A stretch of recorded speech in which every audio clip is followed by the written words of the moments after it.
Good morning, everyone, and thank you for joining us for today's webinar on the American Graduate.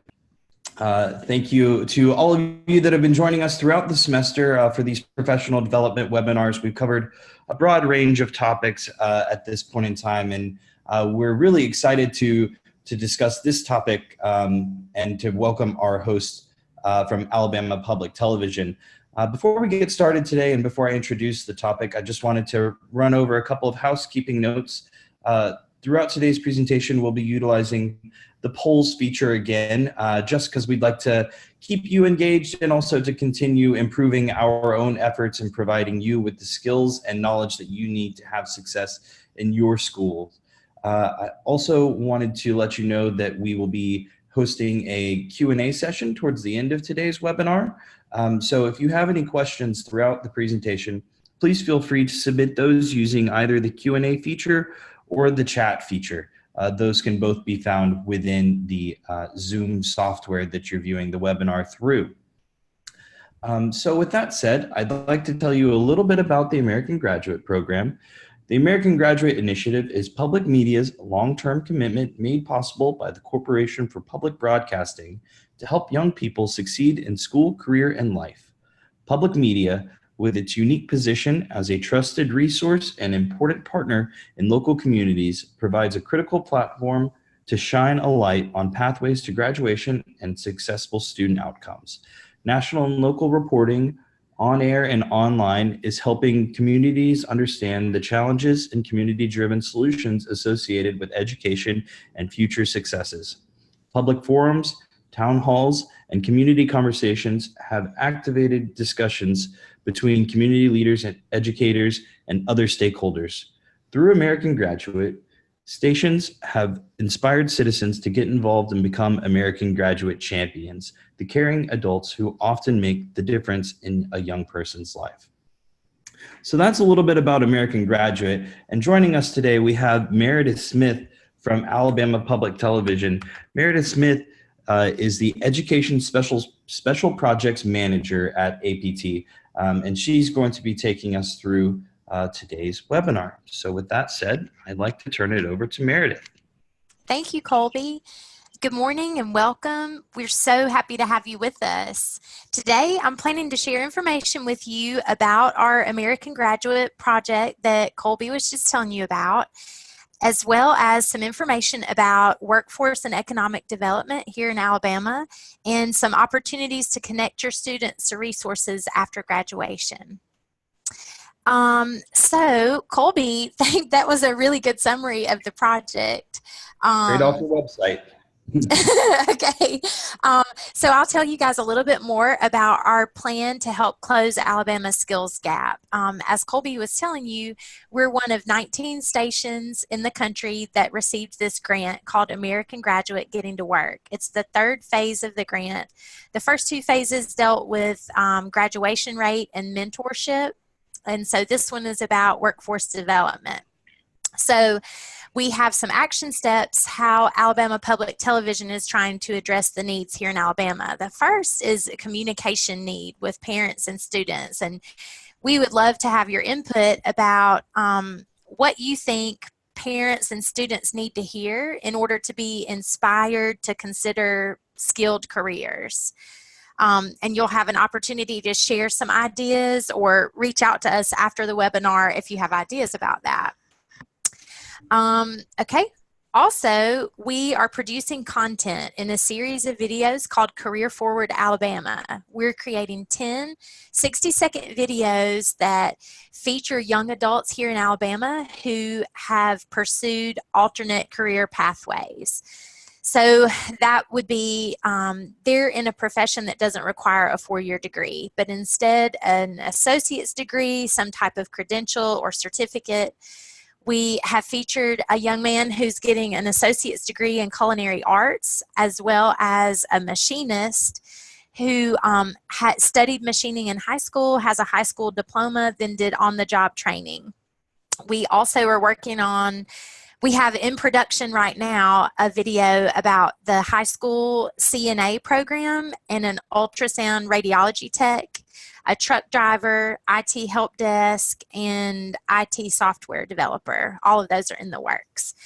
So that's one way we're trying to raise awareness. We're also hosting community conversations in online forums as well as town hall meetings around the state, just trying to push that information out and help raise awareness about the career opportunities and the pathways to get there. We're using television and digital communication. So the videos that I just mentioned, we put those on broadcast as well. What we have is a social first campaign. So we try to push out as much information about career fairs, career opportunities, videos created by our station, other stations, other entities around the state on our social media. And that's where we would really like your help. We would love it if you guys would follow us on social media. We look at you guys as such a great connection to the students and the parents. You guys are the best connection out there. So if you guys could help share the information that we're sharing, that would be much appreciated. Here's our website, and you can go here. You can see the videos that we're creating. We also have a folder of videos with career resources. You'll see that. It says for counselors and career coaches. You'll see the Alabama Works website that we're going to talk about today and just other resources. So that's where you can get information about American Graduate. There's my email, my phone number here in the office. In a previous webinar, Dr. Connor talked about College and Career Signing Day, and I think a lot of people have the athletic signing days and the college signing days, but the career signing days, those are newer, and I've seen that some of the schools around the state have done that. What I wanted to do is encourage you to use the Cash for College Educators Facebook page as a forum for discussion about that. So, I'll also add, Meredith, that the Cash for College Educators Facebook page is a great location to find information about professional development opportunities for educators, including this webinar. Oh, that's great. Thanks, Colby. I think this would be a great forum for you guys to share ideas for those of you who have hosted the career part of the signing day, to talk about what worked and what didn't work, and then also for you guys to share ideas and collaborate as you're planning for this in May. This would be a great place for you guys to discuss that. Okay, so I want to talk about the Success Plus report. It came out this spring. And the first, it has 5 goals, and it's Governor Ivey's plan to add 500,000 jobs to the workforce between now and 2025. So this is really important. You guys are so deeply involved in helping achieve these goals. So I want to tell you a little bit about the plan. So the first 3 pertain to you guys. Priority 1 is awareness, and the goal is for all of Alabama residents to understand the importance of earning certificates, credentials, degrees, and know how to find information and resources to get started or continue their education and training. So as you can see, you guys are a vital part of that. Priority 2, access and success. The goal is for Alabama residents of all ages, backgrounds, and resources to have access to education and receive the continuous support that they need to complete certificates, credentials, and degrees. Priority 3 is pathways.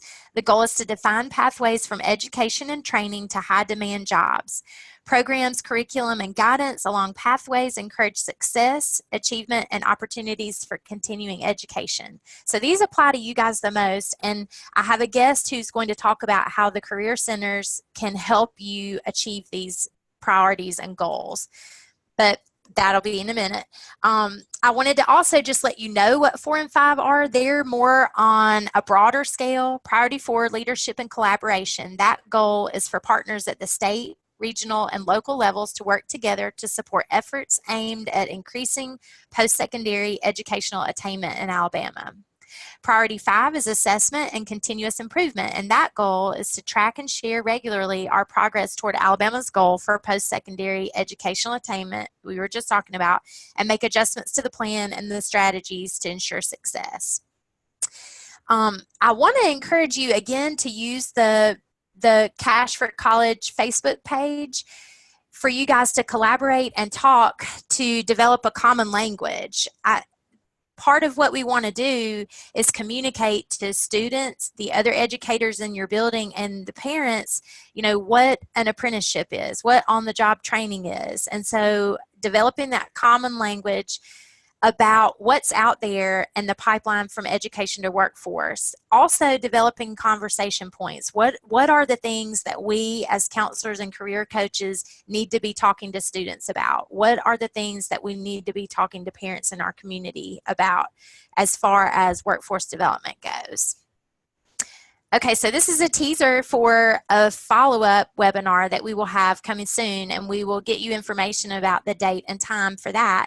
Nick Moore from the Governor's Office is going to share information about Alabama's Workforce Development Strategic Plan. I've got a slide here to give you guys a little bit of information. It's a lot on one slide, so I'm going to give you a minute to kind of scan over this, and this highlights what he will be talking about in the upcoming webinar. Meredith, do you mind going ahead and reading out the slide as well? Oh, sure. Okay, so he'll be talking about our plan to braid our federal education and workforce funding streams, modify Alabama's ESSA, CTE, and WIOA state plans to focus on in-demand career pathways, industry-recognized credentials, and work-based learning. To oversee the Governor's P20W Council that will govern the SLDS, and that's State Longitudinal Database, I believe, system. Manage the development of that, develop the Alabama College and Career Exploration Tool, align Alabama's workforce development, secondary and post-secondary career tech, and adult education programs. Identify valuable credentials and career pathways aligned to secondary, post-secondary, and adult education programs of study.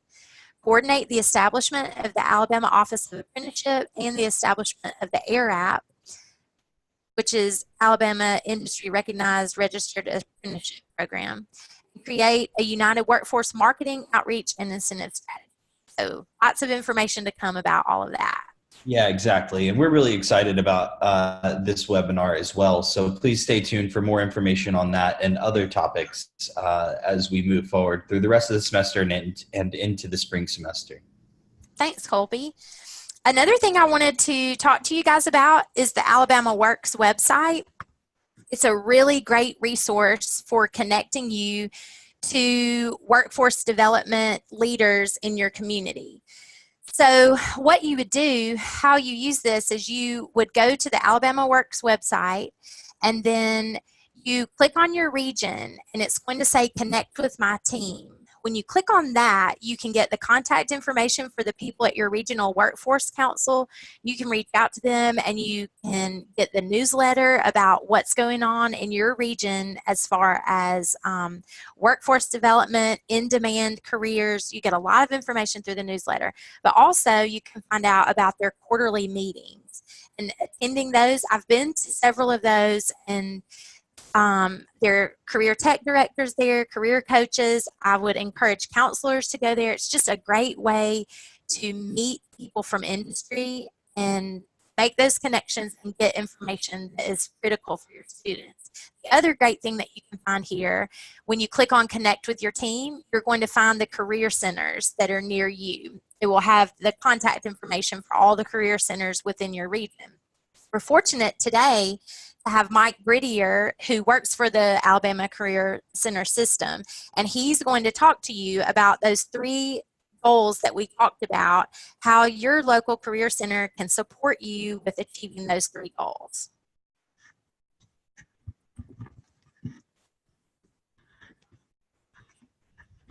Thank you, Meredith. Thank you, everyone, for showing up for this webinar.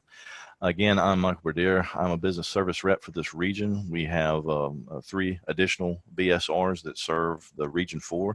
I I want to talk to you just a few minutes about how we can help as a career center accomplish some of the goals that Governor Ivey is wanting to get with this Success Plus initiative, the 500,000 additional credentialed workforce target. If you go to your career center, you will find that we have a program that absolutely pairs up with the very first priority called awareness. It's called the Workforce Innovation and Opportunity Act. We want to make sure that your students know about the training and educational opportunities that are available to them once they graduate. Because just having the funding there and the processes available does no good if they don't know how to access them. So if you would get your students to connect with us, they can learn about the different programs available through WIOA. And I'm going to talk about 3 of the flavors of new hire programs available that way. One of them is on-the-job training. That's the program that I administer. That's for students that don't really necessarily have time to go to a 2-year institution. They need to get to work now. They need to find employment immediately. How this would help with credentialing is that some of the employers are providing this. We have employers that provide anything from basic forklift and overhead crane certification all the way to 5S, Kaizen, Six Sigma, lean manufacturing. Employers are willing to train if we can provide them the workforce. Well, you have graduates that are going to need to get into that workforce, so we want to be able to be the conduit for them. One of the second flavors of this WIOA funds is what I would call the ITA, the Individual Training Account. That is going to be your traditional school money for individuals who want to go into a high-wage, high-demand field. Something could be as short-term as truck driving. One of our local schools, Bevel State, has a 6-week program for that. You get your CDL Class A's, and if you've probably seen on the advertisements, even on the back of the 18-wheelers, you can find a job just about anywhere in truck driving. The holiday season's coming up. You're going to order from Amazon. You're going to order online. That's how it's going to ship to you. It's going to come via truck. So if we want to go through that, that's short term. We can go all the way up to a 2-year associate's degree, whether it's in computer science, it's in nursing. These are all high wage, high demand fields.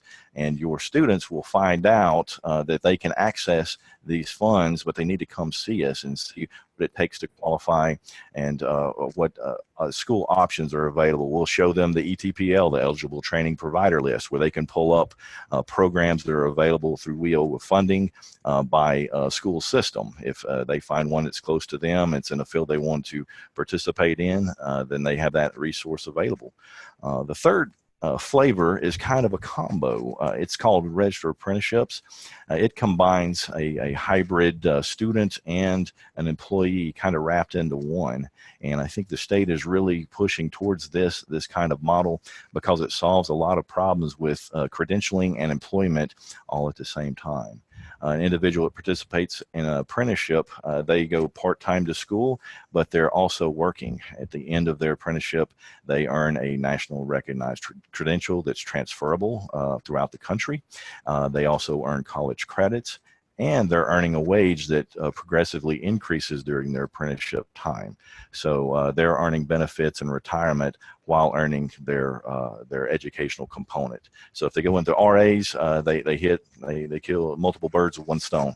We also have available the wage data from the labor market that helps students understand what they can make if they go into a field, say nursing or welding.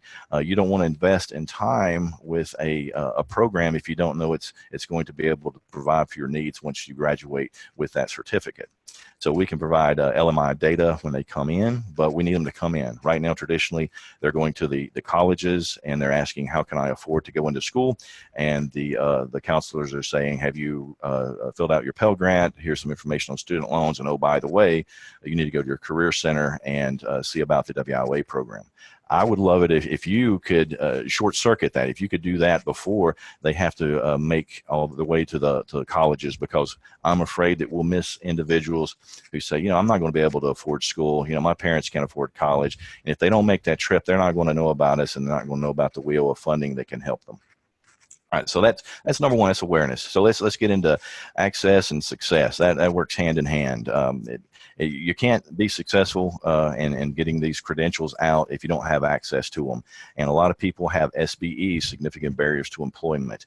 The great thing about partnering with a career center is that our WIOA funds target people with SBEs for eligibility. If it's low income, if it's someone with a disability, you know, if there was an issue with the correctional facility, if they were, you know, incarcerated or something, these are barriers that can help them get school money and actually get a career that they can stay in for the rest of their life, have family, and you know, change family trees. So if you get them to come in, we can go over all the eligibility requirements that they can face. For example, if you want to have an individual that, let's say, is a low income qualifier, but maybe they don't do well on testing. Maybe they want to be a nurse. That's what their goal is. They know that it's a high demand, high wage occupation, but they can't score high enough on the TABE, the Test of Adult Basic Education. Maybe they're scoring at maybe a 9th or 10th grade level, and you need to be 12.9 to get in the program. We have required partners that are in-house in the career centers that can help them. Partners like, for instance, adult education. They can go immediately into remediation and help get those grade levels up, so that that student will be able to realize their dream and go and become what they actually want to be. We also have partners at ADRS, Voc Rehab. If you have somebody that maybe has a visual impairment or a hearing impairment, and it's kind of holding them back from participating in what they want to do as a career path, we have in-house with Voc Rehab that can help and assist individuals in that way. So again, they can't have success if they don't have access. We focus as well on veterans. Veterans get priority of service. If you come in, there's a long line at the Career Center and you're a veteran, you sign in, you go to the front of the line. If we have a job order posted from an employer, the veterans get the first access to it. No one else sees it for the first 24 hours except veteran flagged accounts. We serve the hardest to serve in the Career Center. So partner with us and let's make sure that no one falls through the cracks. All right, so we're going on to priority number 3, pathways. I like to call it pipelining. This is a fantastic opportunity to work with a career center to get somebody from trained to hired. It does no good to do the training once they graduate with a certificate and they don't know where to go to get the job.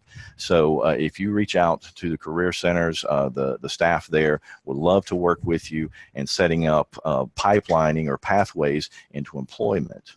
I'm going to use an example here in my region. I partner with the Center of Technology in Walker County. Chris McCullough, he's the director there. We actually go out to employers. We bring career coach, we bring the instructors, we sit down with that employer, and Chris will say, what is it that I can do with my students to make them more attractive as a hire for you? When they graduate, I want you to be able to come to me and say, I want a job. I want to give them an opportunity. So if that sounds something interesting to you, we can do that. It doesn't have to be just career tech. This can be with any counselor, any kind of career coach that the high schools have. I want you to know that you provide is one of the main things that employers are just screaming for. When I go out and meet with employers, and I do this every single week, the thing they're screaming for is, I need workforce. I need new people. We have a very low unemployment rate and a very high labor participation rate in Alabama, but we have all this industry that wants to come in and wants to build here. So one of the things they ask is not how much is it going to cost for me to make a building in Alabama. They ask, where am I going to get the workforce? Well, guess what? That's from you. You're going to provide that each and every year, but we got to make a product that industry is really wanting. So if you work with us, we can actually get your students a pipeline into having a great job at age 18. I mean, literally, they don't have to incur student loan debt. They don't have to go to school for X amount of years. They can start right as the first day of being an adult and being a graduate and hit the ground running and start making a good wage. So just remember, when you reach out to us, you have something that everybody needs. It's a super valuable resource, so let us help you get those individuals to work. I'm going to give the microphone back to Ms. Meredith. Thank you, Mike. That was great information. Okay, As we begin to wrap today's webinar up, I would just like to encourage you again to please follow us on social media.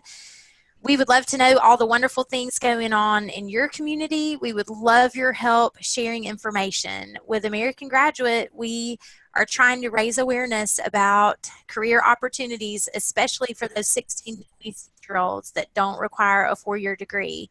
We're also trying to change the perception about skilled jobs and shed a more positive light on their value and importance. And we would love your help with that mission. I just want to say thank you all so much for joining us today. We really appreciate your participation. If you have any further questions, please reach out to me or Mike by phone or email. And I'd like to thank Colby so much, Colby with Alabama Possible, for inviting me to help host the webinar today.